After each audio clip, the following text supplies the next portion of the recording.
ഷർറാണെന്ന് പറയുകയും അദ്ദേഹത്തിന്റെ നെഞ്ചത്തടിക്കുകയും ഉഖ്റുജ് അദുവല്ലാഹ്, അള്ളാഹുവിന്റെ ശത്രു ഇറങ്ങിപ്പോ വഅന റസൂലുള്ളാഹ്, ഞാൻ അള്ളാഹുവിന്റെ പ്രവാചകനാണെന്ന് പ്രഖ്യാപിക്കുകയും ചെയ്ത സന്ദർഭം ഹദീസിൽ നിന്ന് നമ്മൾ വായിച്ചതും കേട്ടതുമല്ലേ. അബ്ദുറഹ്മാൻ സലഫി എന്ന് പറയുന്ന ആ മനുഷ്യൻ അദ്ദേഹത്തിന്റെ സ്വതസിദ്ധമായ ശൈലിയിൽ അദ്ദേഹം പറഞ്ഞു കൊടുത്തില്ലേ, ഇങ്ങനെ റുക്കിയ ചെയ്യുന്ന ആളുകളോട്, ഈ ഏർപ്പാടിൽ പങ്കെടുക്കുന്ന ആളുകളോട് പറയാനുള്ള ഉപദേശം എന്താണ്? നിങ്ങൾ പറയുകയാണെങ്കിൽ എന്താ, ഉഖ്റുജ് അദുവല്ലാഹ് എന്ന് മാത്രമേ പറയാവൂ. റസൂല് പറഞ്ഞത് മുഴുവനും പറയാൻ പാടില്ല. അള്ളാഹുവിന്റെ റസൂല് വഅന റസൂലുള്ളാഹ് എന്നുകൂടി പറഞ്ഞിട്ടുണ്ട്. അത് നമ്മൾ റസൂൽ അല്ലാത്തത് കൊണ്ട് നമുക്ക് പറയാൻ പാടില്ല. ഉഖ്റുജ് അദുവല്ലാഹ് എന്നേ പറയാൻ പാടുള്ളൂ എന്ന് പറഞ്ഞു കൊടുത്തിട്ടില്ലേ? പിന്നെ എന്തിനാണ് പരിഹസിക്കുന്നത്? എന്തിനാണ് ആക്ഷേപിക്കുന്നത്? രാവിലെ 9 മണി മുതൽ വൈകുന്നേരം 5 മണി വരെ PN അബ്ദുൽ ലത്തീഫ് മദനിയുടെ നേതൃത്വത്തിൽ മദീനത്തുൽ ഉലൂം അറബിക് കോളേജിന്റെ ലൈബ്രറി ഓഡിറ്റോറിയത്തിൽ ഇരുന്ന് ചർച്ച ചെയ്ത് തീരുമാനങ്ങൾ എടുത്തത് എടക്കര പരിസരത്ത് ഞാൻ വായിച്ചു കേൾപ്പിച്ചിട്ടില്ലേ? അതിന് മറുപടി പറയാൻ വന്ന സുല്ലമി, നാസർ സുല്ലമി, അദ്ദേഹത്തിന്റെ സംസാരത്തിൽ അത് മിണ്ടാതിരുന്നപ്പോ സദസ്സിൽ നിന്ന് അതുമായി ബന്ധപ്പെട്ട കുശുകുശു വർത്തമാനം ഉണ്ടായപ്പോ പേര് വിട്ടു വായിച്ചില്ലേ? ഒപ്പിട്ട ആളുകൾ ഞാൻ വായിച്ചിരുന്നു. അദ്ദേഹം വായിച്ചപ്പോ അബ്ദുറഹ്മാൻ സലഫിയുടെ പേര് വിട്ടു. 1 വായിച്ചു, 2 വായിച്ചു, 3 ഇല്ല, 4 വായിക്കുന്നു അല്ലേ, 5 വായിക്കുന്നു, 6 വായിക്കുന്നു, 8 ഇല്ല. എന്തേ അങ്ങനെ? ഈ ആളുകളുടെ പേര് വായിക്കാൻ എന്താ മടി? അതിൽ അബദ്ധമുണ്ടോ? അന്ന് കൃത്യമായിരുന്ന് വായിച്ച് ചർച്ച ചെയ്ത് കൂടിയിരുന്ന് അവർ ജമിയത്തുലമക്ക് സമർപ്പിക്കാൻ വേണ്ടി ഐക്യകണ്ഠേന തീരുമാനമെടുത്ത് ഒപ്പുവെക്കുന്ന ആ പേപ്പർ പോലും ആത്മാർത്ഥതയോടുകൂടി ധൈര്യത്തോടുകൂടി വായിക്കാൻ ശക്തിയില്ലാതെ പോയത് എന്തുകൊണ്ട്? ആലോചിക്കണം. അപ്പൊ സത്യത്തെ മൂടി വെക്കാൻ നിങ്ങൾക്ക് താല്പര്യമുണ്ടല്ലേ? സത്യത്തെ അവഗണിക്കാൻ താല്പര്യമുണ്ടല്ലേ? എന്നാൽ ഈ സലഫി ദഅവത്ത് നിർവഹിക്കുന്ന ഈ കൊച്ചു സംഘത്തിന് മൂടി വെക്കാനൊന്നുമില്ല. സത്യസന്ധമായി ഖുർആനിന്റെ വചനങ്ങൾ ഓതി കേൾപ്പിക്കുന്നു, ഹദീസുകൾ കേൾപ്പിക്കുന്നു. ഉള്ളതുള്ളതുപോലെ പഠിക്കണം, അപ്പുറത്തേക്ക് പോകേണ്ടതില്ല. ഓവർ സ്പിരിറ്റ് കാണിക്കാൻ ഞങ്ങൾ ഒരിക്കലും റെഡിയല്ല. ഉണ്ടെങ്കിൽ തിരുത്താൻ നമ്മുടെ പണ്ഡിതന്മാരുണ്ടാകണം. ആരെങ്കിലും അതിരുവിട്ട പദപ്രയോഗം നടത്തിയാൽ അരുതെന്ന് പറയാൻ ഈ നാട്ടിലെ സാധാരണക്കാരുണ്ടാകണം. ആ പദപ്രയോഗം ശരിയല്ലട്ടോ എന്ന് ഏതൊരു കുട്ടിക്കും പറയാൻ. അതായിരുന്നു മുജാഹിദ് പ്രസ്ഥാനത്തിന്റെ പ്രത്യേകത. AP അബ്ദുൽ ഖാദർ മൗലവിയെ കണ്ടിട്ടോ, TP അബ്ദുള്ള കോയ മദനിയെ കണ്ടിട്ടോ, അത്തരത്തിലുള്ള നേതാക്കന്മാരെയും പണ്ഡിതന്മാരെയും കണ്ടിട്ടല്ല മുജാഹിദ് പ്രസ്ഥാനത്തിലേക്ക് ജനക്കൂട്ടം എത്തിയത്. മറിച്ച് ഇത് ആദർശത്തിന്റെ തെളിച്ചം കണ്ടുകൊണ്ടാണ്, ഈ ആദർശത്തിന്റെ വെളിച്ചം കണ്ടുകൊണ്ടാണ്, ഈ ആദർശത്തെ സ്നേഹിച്ചുകൊണ്ടാണ്. അതുകൊണ്ട് ഒരു ഫൈസൽ മുസ്ലിയാരുടെ പിന്നിലും ആളുകൾ ഉണ്ടാവില്ല, ഒരു KK സക്കരിയ സലാഹിയുടെ പിന്നിലും ആളുകൾ ഉണ്ടാവില്ല, ഒരു PN അബ്ദുൽ ലത്തീഫ് മദനിയുടെ പിന്നിലും ആളുകൾ ഉണ്ടാവില്ല. സീലും ലെറ്റർ പേഡും ആസ്ഥാനങ്ങളും കേന്ദ്രങ്ങളും സ്ഥാപനങ്ങളും ആ സർവ്വ സംവിധാനങ്ങളും എല്ലാം ഉണ്ടായിട്ടും പ്രിയപ്പെട്ടവരെ ഇല്ല. ആൾക്കൂട്ടം തിരിച്ചു നടക്കാനുള്ള കാരണം ആദർശം പഠിച്ചത് കൊണ്ടാണ്, ആദർശത്തെ മനസ്സിലാക്കിയത് കൊണ്ടാണ് എന്ന് നമ്മൾ കൃത്യമായി മനസ്സിലാക്കേണ്ടതുണ്ട്. ആ നിലക്കാണ് ഞാൻ ഈ സംസാരം നടത്തുന്നത്. ആരെയും വേദനിപ്പിക്കാനല്ല, ആരെയും ആക്ഷേപിക്കാനല്ല. ഗൗരവമായി മനസ്സിലാക്കണം. എന്തുകൊണ്ട് ഇത്രയും ഭൗതികമായ സംവിധാനങ്ങളെല്ലാം ഉണ്ടായിട്ട് ജാമിയ സലഫിയയിൽ നല്ല ഗ്രൗണ്ട് ഉണ്ട്, 25 ഏക്കർ സ്ഥലമുണ്ട്, എല്ലാ നല്ല ബിൽഡിംഗ് ഉണ്ട്, ലൈബ്രറി ഉണ്ട്, വിശാലമായ പള്ളിയുണ്ട്. പക്ഷേ അറബിക് കോളേജിന്റെ പ്രിലിമിനറി ഫസ്റ്റ് ഇയറിലേക്ക് അഡ്മിഷൻ വന്നത് വെറും 3 പേരാണ് അല്ലേ? എന്തുകൊണ്ട്? ജാമിയ നദബി എന്ന് പറയുന്ന ഇടവണ്ണയിലെ സർവ്വ സംവിധാനങ്ങളും ഉണ്ടായിട്ട് 30ഓ 40ഓ താഴെ കുട്ടികൾ മാത്രമാണ് ഒരു വർഷത്തെ ആ കോളേജിലേക്ക് വരുന്ന അഡ്മിഷൻ. എവിടെയാണ് നമ്മുടെ സ്ഥാപനമെന്ന് പ്രഖ്യാപിക്കാതെ നമ്മൾ സ്ഥാപനം തുടങ്ങാൻ പോകുന്നുവെന്ന് കടപ്പുറത്ത് വെച്ച് പ്രഖ്യാപിച്ചപ്പോ ആദർശത്തെ സ്നേഹിക്കുന്ന നൂറുകണക്കിന് രക്ഷിതാക്കൾ അവരുടെ കുട്ടികളതാ അപേക്ഷ വാങ്ങി ആ സ്ഥാപനത്തിൽ ചേരാൻ കൊതിക്കുകയാണ്. എന്താ മനസ്സിലാകുന്നത്? സ്ഥാപനങ്ങളോ കെട്ടുമട്ടുകളോ അതിന്റെ കോപ്പുകളോ ഭൗതിക കോപ്പുകളോ അല്ല. സലഫി പ്രസ്ഥാനത്തിലെ സാധാരണക്കാരും ഈ സലഫി പ്രസ്ഥാനത്തെ സ്നേഹിക്കുന്ന ആളുകളും ആഗ്രഹിക്കുന്നത് ഇൽമിയായ വശത്തിലൂടെ യാഥാർത്ഥ്യമെന്തെന്ന് പഠിച്ച് മനസ്സിലാക്കി മുന്നോട്ട് പോവാനാണ്. ഇനി ഇതാ ഒരു പുതിയ ചർച്ച ഞാൻ അവസാനിപ്പിക്കുകയാണ്. നാരിയ സ്വലാത്തിനെ കുറിച്ചാണ്. ആർക്കാണ് അതിൽ അഭിപ്രായ വ്യത്യാസമുള്ളത്? വിട്ട് നിങ്ങൾ ഇപ്പൊ നാരിയ സ്വലാത്തിൽ പോലും നിങ്ങൾ ചോദിച്ചോ, അതിന് കൃത്യമായി മറുപടി പറയും. നമുക്കൊന്നും മൂടി വെക്കാനില്ല. എന്തിനാ അത് പറഞ്ഞത് എന്നില്ല. നിങ്ങൾക്ക് ചോദിക്കാം, അന്വേഷിക്കാം, പഠിക്കാം. നാരിയ സ്വലാത്തിൽ ശിർക്കില്ല എന്ന് പറഞ്ഞിട്ടുണ്ട്. ഇപ്പൊ അതും വിട്ടു, കണ്ടോ ഓരോന്ന് വിട്ടുകളയുകയാണ് എന്ന് പറയുന്ന സാധാരണക്കാരുണ്ട്. ആരാണ് അങ്ങനെ പറഞ്ഞത്? ആ നാരിയ സലാത്ത് എന്നറിയപ്പെടുന്ന സലാത്തിന്റെ അത് റസൂലുള്ള പഠിപ്പിച്ചതോ സഹാബത്ത് പഠിപ്പിച്ചതോ താബീങ്ങൾ പഠിപ്പിച്ചതൊന്നും അല്ലല്ലോ. പിന്നീട് കുറെ കഴിഞ്ഞിട്ട് കെട്ടിയുണ്ടാക്കിയ ഒരു സലാത്താണല്ലോ. ആവട്ടെ, അതുകൊണ്ട് അത് ബിദ്അത്തും ലലാലത്തുമാണ്.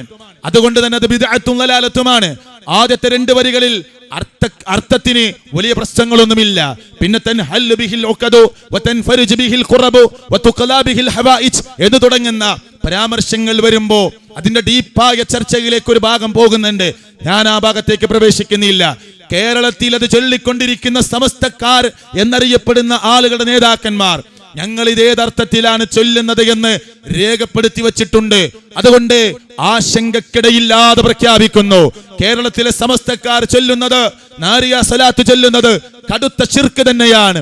തർക്കമേയില്ല, കടുത്ത ശിർക്കാണ്, പച്ച ശിർക്കാണ്. അതിലാർക്കും അഭിപ്രായ വ്യത്യാസമില്ല. ഇനി അതിന്റെ ഇൽമിയായ മറ്റൊരു വശത്തിലേക്ക് പ്രവേശിക്കണോ? അങ്ങനെ ഒരു വേദിയിലോ അങ്ങനെയുള്ള ചർച്ചയിലോ അതൊക്കെയാവാം. വേറെ തർക്കം ആ വിഷയത്തിലില്ല. മറിച്ച് കണ്ടോ, നാരിയ സലാത്തിൽ ശിർക്കില്ലെന്ന് പറഞ്ഞു. അങ്ങനെയാണല്ലോ കുറെ ചർച്ചകൾ കൊണ്ടുവന്നിരുന്നത്. എന്താണ് നാരിയ സലാത്ത് എന്ന് പഠിക്കാനും എന്താണ് നാരിയ സലാത്തിന്റെ ഗൗരവം എന്ന് പഠിക്കാനും ഒക്കെ ആളുകൾ ഈ സമയം എടുത്തുകൊണ്ട് അതിനെ മനസ്സിലാക്കാൻ ശ്രമിച്ചു. മനസ്സിലാക്കുന്നവർക്ക്, പഠിക്കുന്നവർക്ക് കാര്യങ്ങൾ ബോധ്യപ്പെട്ടു. സമസ്തക്കാർ എഴുതി രേഖപ്പെടുത്തി വച്ചിട്ടുണ്ട് ഞങ്ങൾ ആ ചൊല്ലുന്നതിന്റെ അർത്ഥം എന്താണ് എന്നും ഏത് അർത്ഥത്തിലാണ് ചൊല്ലുന്നത് എന്നും. നബി മുഖേന കെട്ടിക്കുടുക്കുകൾ അടിഞ്ഞു പോകുമെന്ന് പറയുന്നത്, നബി മുഖേനയാണ് ആവശ്യങ്ങൾ നിർവഹിക്കപ്പെടുന്നത് എന്ന് പറയുന്നതുമൊക്കെ ഏതർത്ഥത്തിലാണെന്ന് അവർ വിശദീകരിച്ചെഴുതി വെച്ചത് കൊണ്ട് നമുക്ക് ആശങ്കക്കിടയില്ല. അവർ ചെയ്യുന്നത് ശിർക്ക് തന്നെ. യാതൊരു അഭിപ്രായ വ്യത്യാസവും ആ വിഷയത്തിലില്ല.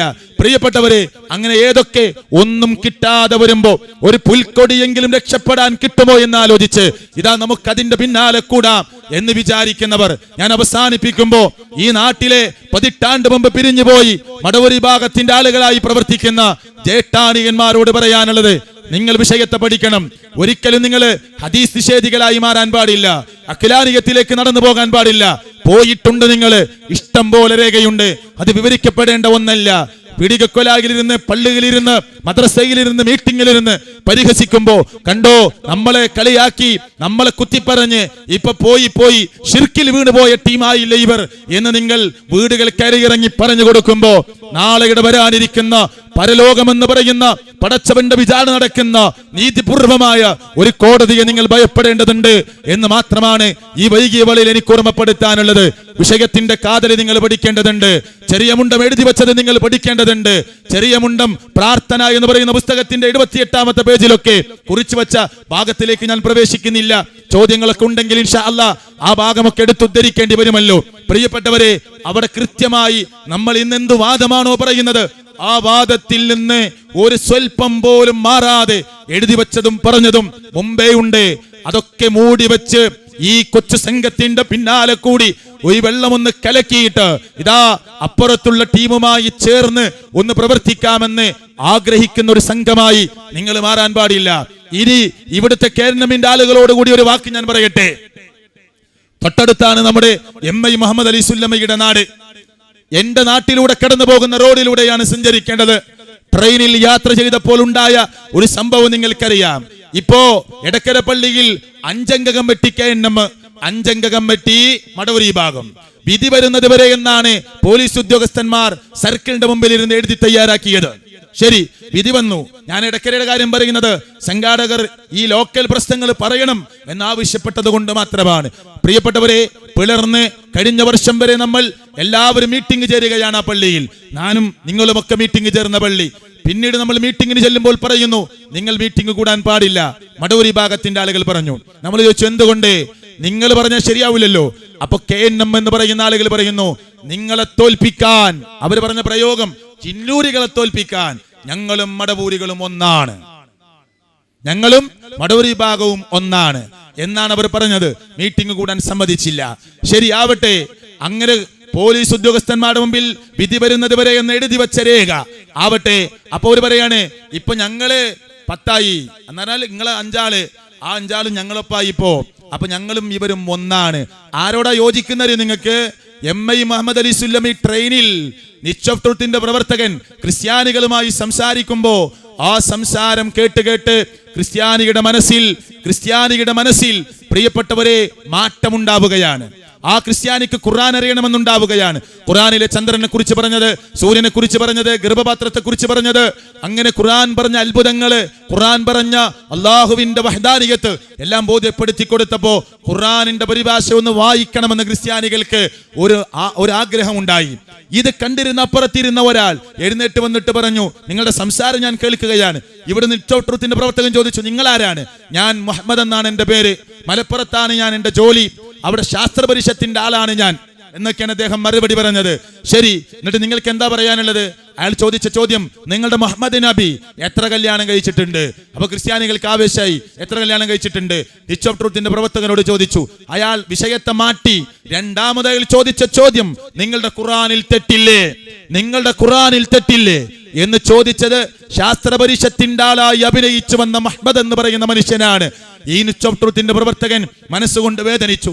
ഏതോ ഒരു മുഹമ്മദ്, ഒരു നിരീശ്വരവാദിയായ മുഹമ്മദ് ഞങ്ങളുടെ സംസാരത്തെ അലങ്കോലപ്പെടുത്താൻ വന്നല്ലോ എന്ന് ഖേദപൂർവ്വം കുറെ സംസാരിച്ച് പിന്നെ അവസാനിപ്പിച്ചു.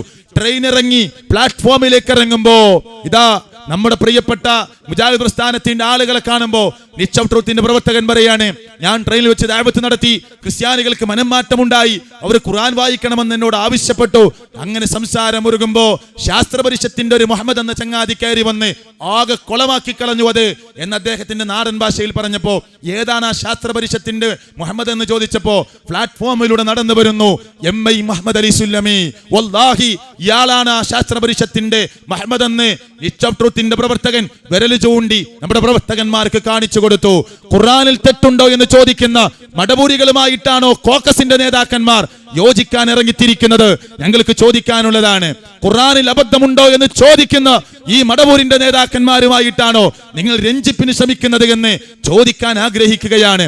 അല്ലേ, മുഹമ്മദ് നബി എത്ര കല്യാണം കഴിച്ചു എന്ന് ചോദിച്ച് ആളുകൾക്കിടയിൽ പരിഹാസത്തിന് ഇടവിട്ടുകൊടുത്ത്, അവർക്കിടയിൽ അവസരമുണ്ടാക്കി കൊടുത്ത്, അതൊരു ചർച്ചാ വിഷയമാക്കി, ഒരു പരിഹാസ്യപരമായ വിഷയമാക്കി മാറ്റാൻ ആഗ്രഹിക്കുന്ന മടവൂരുകളുമായിട്ടാണോ ഈ കോക്കസ് യോജിക്കാൻ ആഗ്രഹിക്കുന്നത് എന്ന് ചോദിക്കാൻ ആഗ്രഹിച്ചു പോവുകയാണ്.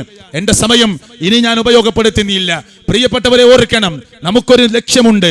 ആ ലക്ഷ്യം ആരെയും തകർക്കലല്ല, ആരെയും ശകാരിക്കലല്ല. പക്ഷെ ഇത്ര സ്ട്രോങ്ങിൽ ചോദിക്കേണ്ടി വരുന്നത് ഈ നാട്ടിൽ നടന്ന ചെയ്തികളെ കുറിച്ച് ആലോചിച്ചുകൊണ്ടാണ്.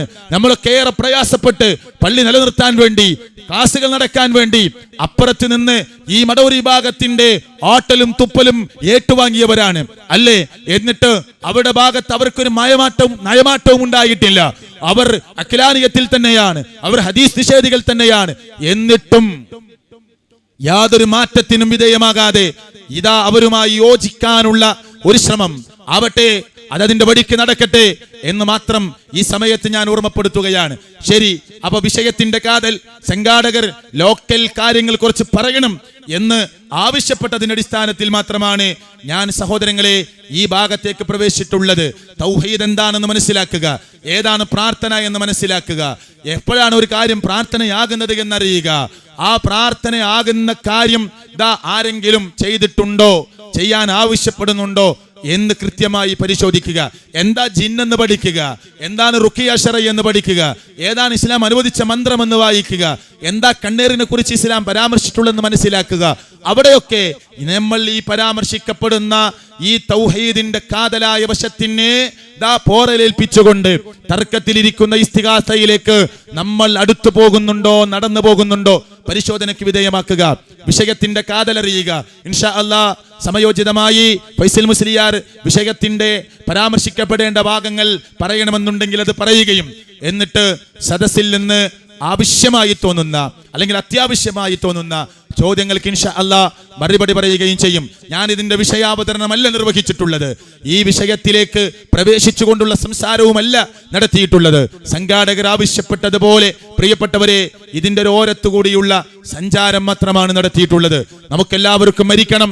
മരിക്കുന്നതിന് മുമ്പ് ഇതാ വെറുതെ വൈരാഗ്യം വെച്ച് നടക്കണ്ട, വെറുതെ വിദ്വേഷം വെക്കണ്ട, വെറുതെ ഇല്ലാത്തത് പറഞ്ഞുണ്ടാക്കാൻ ശ്രമിക്കണ്ട. ഇതൊക്കെ നാളെ നമുക്ക് തിരിച്ചടിയായി വരും. നാളെയുടെ ലോകത്ത് രക്ഷപ്പെടാൻ ഈ നാട്ടിലെ പ്രമാണിമാരോ പ്രഭുക്കന്മാരോ രാഷ്ട്രീയ നേതാക്കന്മാരോ സംഘടനാ നേതാക്കന്മാരോ അവരെന്ത് പറഞ്ഞാലും അനുസരിക്കണമെന്ന് വിചാരിക്കുന്ന അത്തരത്തിലുള്ള ചിന്തയുമൊന്നും നമുക്കുടെ കൂടെ ഉണ്ടാവേണ്ടതില്ല. ഖുർആനിനനുസൃതമായി സുന്നത്തിനനുസൃതമായി അവർ പറയുന്ന കാലമത്രയും നമ്മൾ അവരനുസരിക്കുകയും അവരുടെ വാക്കുകൾക്ക് വില കൊടുക്കുകയും ചെയ്യും. ഖുർആനിനും സുന്നത്തിനും തൗഹീദിനും എതിരായവർ പറഞ്ഞാൽ ആ വാക്കുകൾക്ക് വില കൊടുക്കാതെ നാം അതിനെ തള്ളിക്കളയും. ആ അർത്ഥത്തിൽ കാര്യങ്ങൾ മനസ്സിലാക്കാനുള്ള ശ്രമം നമ്മുടെ ഭാഗത്തുനിന്നുണ്ടാകണമെന്ന് പ്രത്യേകമായി ഓർമ്മപ്പെടുത്തുകയാണ്. അള്ളാഹു അനുഗ്രഹിക്കുമാറാകട്ടെ. അള്ളാഹു സംസാരത്തെ കബൂൽ ചെയ്യുമാറാകട്ടെ.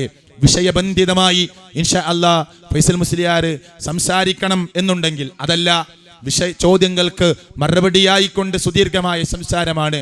അങ്ങനെയാണെങ്കിൽ അങ്ങനെ, അതല്ല വിഷയത്തിന്റെ കാതൽ ഇവിടെ അവതരിപ്പിക്കണമെന്നാണെങ്കിൽ ആ അർത്ഥത്തിൽ അടുത്ത പ്രോഗ്രാമിലേക്ക് നമ്മൾ പ്രവേശിക്കുകയാണ്.